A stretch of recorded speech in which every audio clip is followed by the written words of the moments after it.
আজ মুর্শিদাবাদের শুভেন্দু মুখ্যমন্ত্রী হবার পর প্রথমবার মুর্শিদাবাদে, দুপুরে বহরমপুরে দলীয় বৈঠকের পর প্রশাসনিক সভা, বিকেলে হুমায়ুন কবিরের বিধানসভা এলাকা রেজিনগরে জনসভা।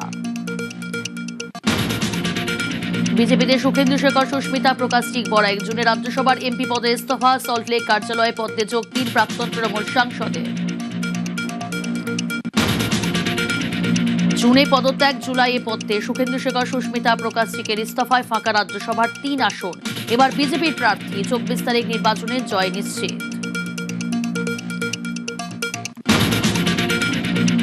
সোমবার বাড়িতে যান অমিত শাহ। গতকাল নবান্নে মুখ্যমন্ত্রীর সঙ্গে সাক্ষাতে জল্পনা, উত্তম জন্ম জয়ন্তী পালন ও টলিউড নিয়ে আলোচনা। বৈঠকের পর দাবি অভিনেতা, আমার সঙ্গে কারোর কোনো রাজনৈতিক কথা আলোচনা সেদিনও হয়নি, আজও হয়নি। কোনো দিনই আমি ভাবি রাজনীতিতে আসবো, সব থেকে আগে আপনাদের ডেকে বলবো যে আমি রাজনীতিতে আসছি। বারুইপুরে এনকাউন্টার, প্রভাস মণ্ডলের পিঠে 2টি গুলি লেগে F404, একটি বেরোয় পেট দিয়ে, আরেকটি পাঁজরের নিচ থেকে। উল্লেখ ময়নাতদন্ত রিপোর্টে।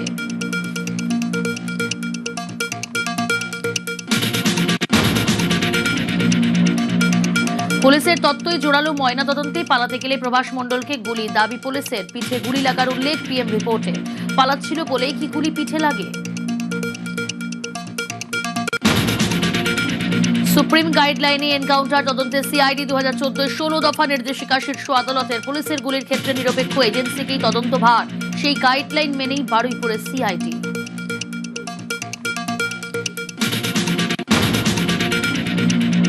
বারুইপুরে ছক্কশি অশান্তি, সূর্যপুরে পরিকল্পিত তাণ্ডব, সন্দেহ পুলিশের। বৃহত্তর ষড়যন্ত্রের তত্ত্বে নজর, পুলিশকে রুখতেই অবরোধের নামে সব রাস্তা বন্ধ। উস্কানি মানছেন স্থানীয়রাও।